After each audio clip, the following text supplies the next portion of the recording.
So going live today again. Um, I guess the only good news about self quarantine is it gives me ample time to talk to everybody. Um, so we've got some interesting. So I want to start by getting borderline theological here. Well, more than border. So anyone who's been paying attention, and any combined with anyone who understands the New Testament, whether or not you believe in it as a thing from God or not. It's pretty obvious that Christ's message was of radical love and inclusion and feeding the poor and the meek, those who are oppressed, uh, being lifted up, free healthcare, and all the things humanity needs to live and thrive. He believed were human rights. It was pretty obvious. Okay, now let's go to current events. We have a president in Donald Trump who is a literal antichrist. Now, doctrinally, scripturally, theologically, an antichrist is someone who stands against what Christ stood for, and this is key, seeks to draw people away from the true path from Christ. And if we look at how Christian evangelicals, which have always kind of been hypocritical, whatever, I digress there, have wholesale chosen Trump as their dear leader, their king, their guy. It's just proof that not only is Trump an antichrist in the sense that he's against everything Christ was for, but more, he's an antichrist in the true sense that we're leading people away from Christ. Evangelical Christians are supposed to be Christians, are supposed to follow Christ, yet they follow Trump, an antichrist. It just proves he's an antichrist. I want to stay on this theological track for a moment because there was in local news there was a 5.7 magnitude earthquake with several aftershocks in Utah today. Um, Most people didn't sleep through it. It was pretty bad. The rocks outside my house are all shattered. It was yeah, it was a big earthquake, and there's still been aftershocks. So we have earthquakes, and I've been looking at the earthquake map. In 2019, there was a resurgence of global seismic activity, including today in Utah. We have a plague going around called the coronavirus, and there are billions of locusts ravaging Africa right now. So while we're on this theological, I want to show you guys pictures. Credit to C News. Switch over to that screen. All right, so as you can see here, hundreds of billions of locusts are soaring through parts of the worst infestation threatening crops and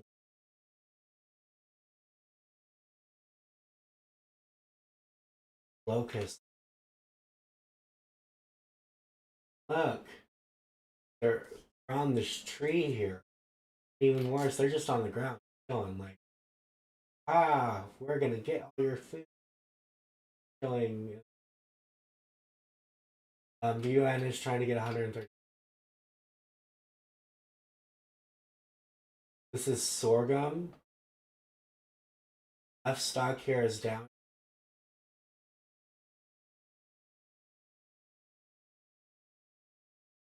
Guys, this is not cool. We're getting real biblical up in here. A few months ago, there were feral hogs that ran from Washington to Canada, or it might have been from Canada to Washington. And there were feral hogs in the Bible too. So, let's just say It's getting pretty biblical up in here. Now, off of the theological track, I do want to talk concerning, very concerning. And I'll pull that up.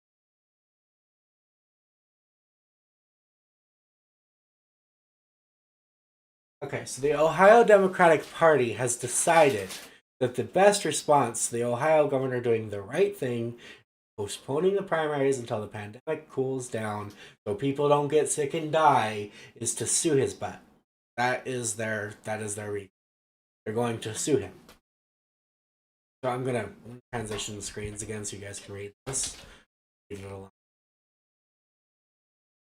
Ohio Democratic Party takes legal action to preserve primary election and protect Ohioans' right to vote. The Ohio Democratic Party today filed a writ of prohibition with the Ohio Supreme Court to ensure the primary election will take place and protect Ohioans' right to vote after. That's good. We don't want the primaries to be canceled. We want them to be suspended. Huge difference. But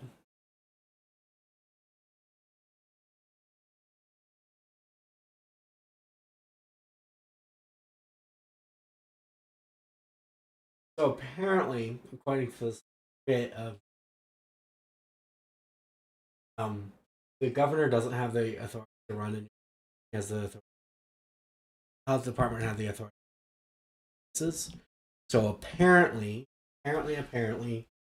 the state legislature or court must order a new election.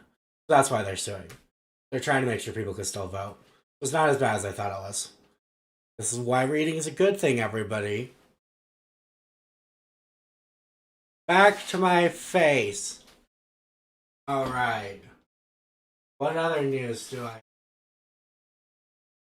Oh, yes. We went over that last night. So watch yesterday's episode if you're curious.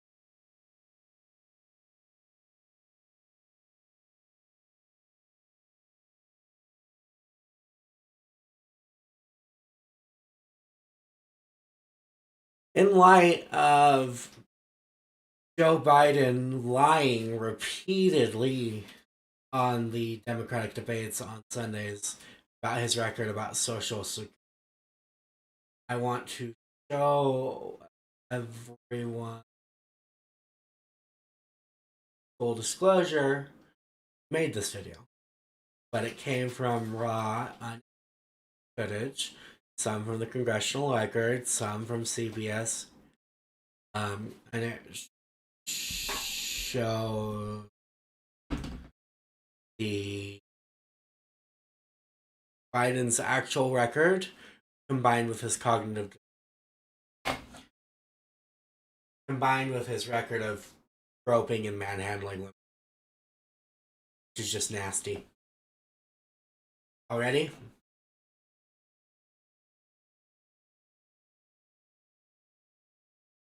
Just a moment. I want to make sure you can hear it.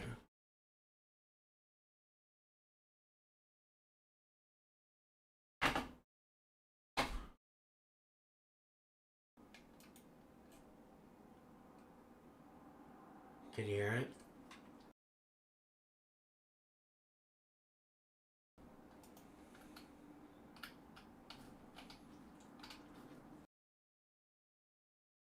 Sorry for the delay.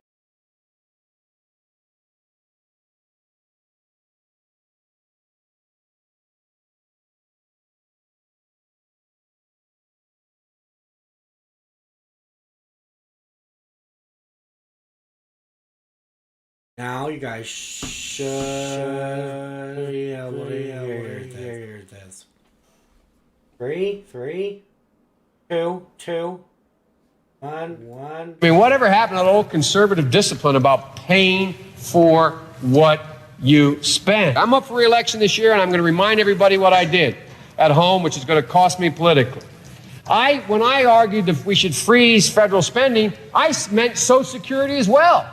I meant Medicare and Medicaid. I meant veterans benefits. I meant every single solitary thing in the government. And I not only tried it once, I tried it twice, I tried it a third time, and I tried it a fourth time. Somebody has to tell me in here how we're going to do this hard work without dealing with any of those sacred cows. Well, yesterday you said you accepted Bernie's apology and now you're attacking him. Why are you doing that? Why wasn't his apology enough, Mr. Vice President? Why attack Sanders? Why? Oh, you're getting nervous, man. Just calm down. It's okay. He apologized for saying that I was corrupt. He didn't say anything about whether or not I was telling the truth about Social Security. Thank you guys. I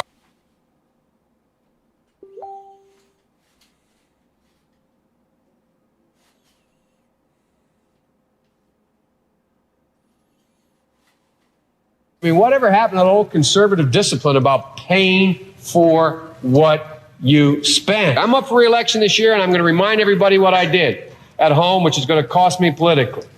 When I argued that we should freeze federal spending, I meant Social Security as well.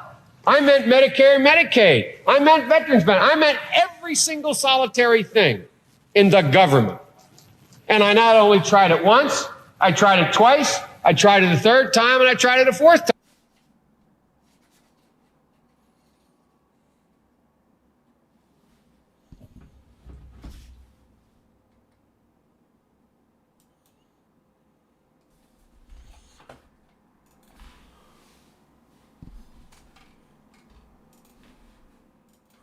All right, I'm back. So we can clearly see that's one attempt alone. The Joe Biden lied on Sunday.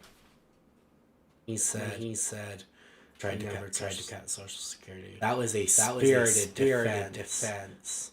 At least four times when he tried to cut it. So this just in from multiple sources. Bloomberg News, The Hill, CNN, probably other sources as well. Hold on, just. I don't want you guys to see me sneezing. All right. So this just in from multiple sources. The Senate passed the House's coronavirus package. It's about $104 billion package. It bolsters unemployment insurance, guarantees free diagnostic testing for the virus, provide up to 10 days of paid sick leaves for some workers, but only for employers up to 500 employees. So all of our large corporations are exempt from giving people paid leave, which is just I'd say awesome, but then I have to be sarcastic. So it also gives businesses with fewer than 50 employers the option to apply for a waiver. So if you're a small business, you can apply to pay your people if they're sick, which is a mixed bag. Connell actually voted to pass something out of the House, which is new.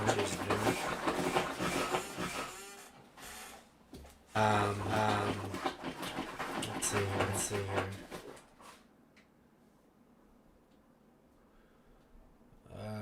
That looks like it is. Let me check something. I may have to coronavirus bill tracker now because of the whole. This is the legislation that passed. Let's see which bill it is exactly that just passed. None of the news reports I'm finding so far are saying what bill passed.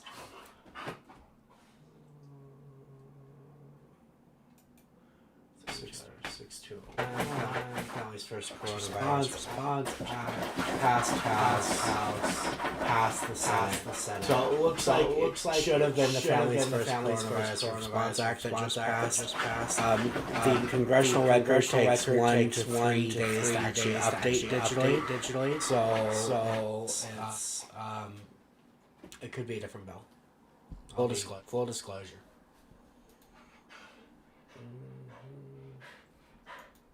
Full disclosure. All right, now that was all I had for everybody. So again, I want to thank you for watching. Please like us on Facebook. Subscribe on YouTube. If you'd like, you can follow me on Twitter at Socialist Phelan. All of that information is right in this right-hand bar that's been up for the entire broadcast. This should be viewable on YouTube and Facebook as well once I'm no longer live. Thank you so much for watching.